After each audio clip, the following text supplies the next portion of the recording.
Selamat sore, salam sejahtera kepada Ibu Ananda selaku dosen pengampu bahasa Indonesia di kampus saya, Universitas Esa Unggul Harapan Indah Bekasi. Dan juga kepada semua yang telah menonton video saya. Ini saya sebelumnya mohon maaf karena mungkin gambarnya agak kremek-kremek dan juga sengaja saya kecil-kecilkan gambarnya karena saya harus menutupi tampilan wajah saya yang sedang berjerawat ini. Selain itu juga saya ingin minta maaf karena mungkin materi yang saya sampaikan kurang maksimal, tapi bukan berarti seadanya karena saya sudah berusaha secara maksimal, cuman memang mungkin materinya kurang maksimal karena saya dikejar-kejar dengan tugas pekerjaan yang lain.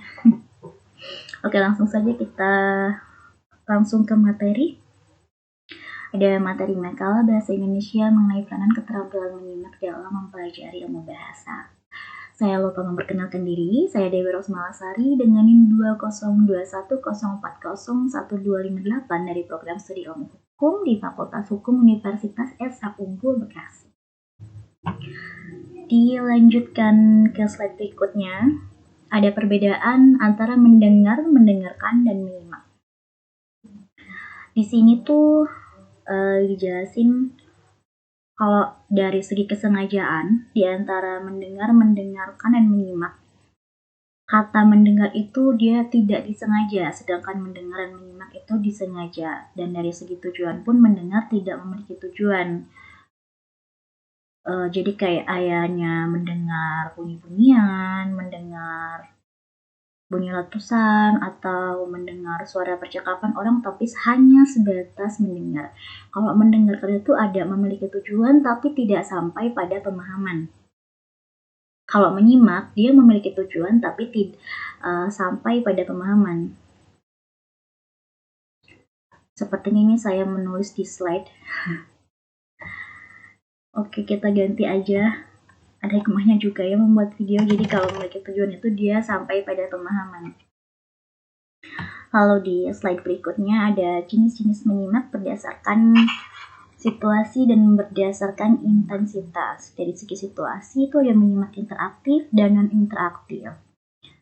Dari intensitas itu ada menyimak ekstensif, yaitu menyimak sekunder, pasif, dan estetis. Kalau menyimak sekunder itu, kalau menurut Tarigan, dia hanya kayak menyimak secara kebetulan. Jadi misalnya ada kita lagi dengerin musik, terus tiba-tiba kita dengerin judul lagu yang kita sukai, kita langsung gedein tuh musik, terus kita langsung ikutan nyanyi, itu termasuk menyimak sekunder. Kalau menyimak pasif tuh kayak dia yang apa ya contohnya? Kalau menyimak pasif tuh sama sih kalau misalnya kita lagi dengerin musik nih, tiba-tiba kita ada orang ngomong nyeletuk apa gitu, terus kita kecilin musiknya, kita beralih ke obrolan dengan orang tersebut gitu, misalnya ada yang manggil atau apa kayak gitu, itu menyimak pasif. Yaitu sama-sama melakukan kegiatan, cuman bedanya kalau menyimak pasif itu perhatian kita teralihkan. Kalau menyimak estetis itu istilah ngetrennya berhayal kali ya, jadi soalnya kayak yang kita ini harus punya imajinasi, kita tuh harus terlibat sama apa yang kita simak. Bukan berhayal juga sih, tapi iya sih kayaknya bisa disebut berhayal juga. Kayak kita baca webtoon, atau kita baca novel, atau kita nonton drakor, itu kayak kita ikutan kayak di situ gitu. Ada lagi menyimak intensif, menyimak kritis, konsentratif, dan menyimak kreatif. Iya. Kalau di menyimak kritis itu kita harus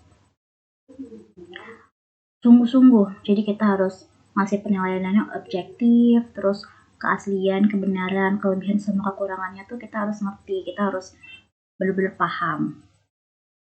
Kayak misalnya kita lagi menyimak seminar, kita tuh harus benar-benar paham itu sebenarnya apa, kayak gitu.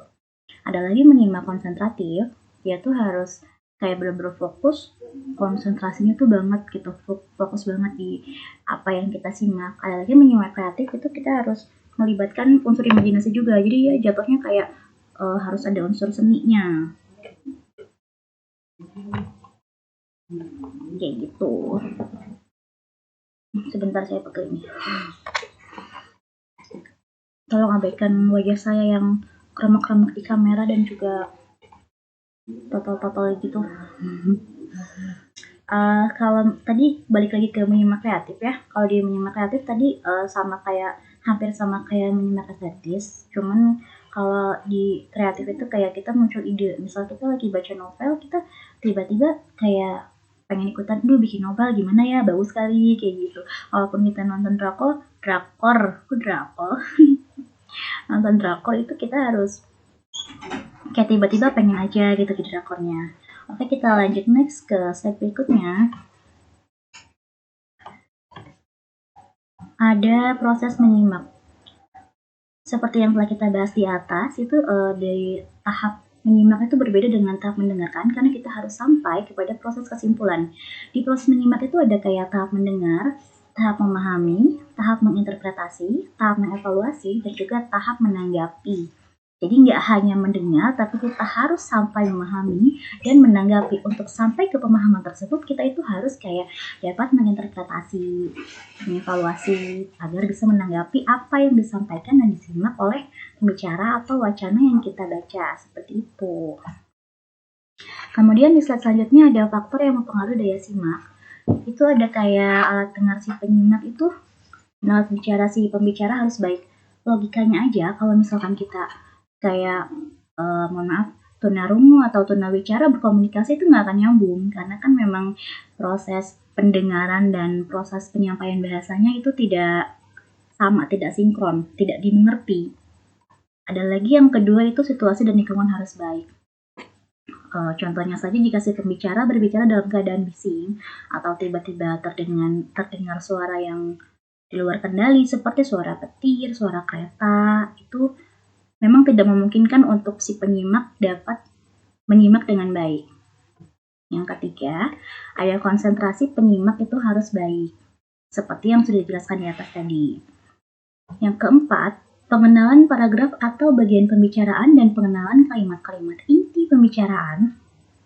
Itu maksudnya jika kita membaca wacana atau kita mendengarkan seminar itu kita tidak harus satu persatu kata demi kata kita hafal atau kita catat, namun kita harus cukup mencatat poinnya aja. Gitu. Mohon maaf saya ngos-ngosan dan sekali lagi tolong abaikan kamera saya yang keremek-keremek karena memang situasi kameranya tidak memungkinkan. Ada lagi, selanjutnya ada kesanggupan menarik kesimpulan dengan tepat.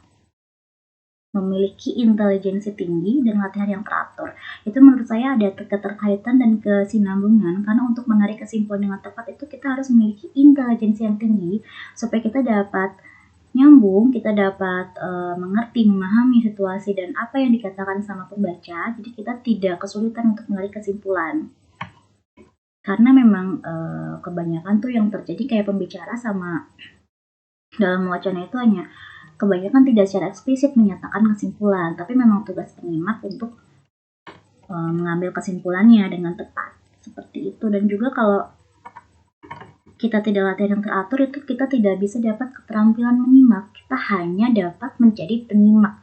Tapi untuk menjadi terampil dalam menyimak, kita tentu saja harus melalui latihan yang teratur.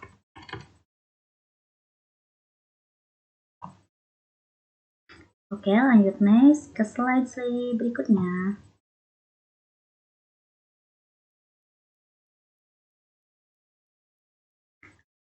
Untuk mengetahui kita sudah menjadi penyimak yang baik atau belum, kita itu kayak cukup nanya aja ke diri kita sendiri.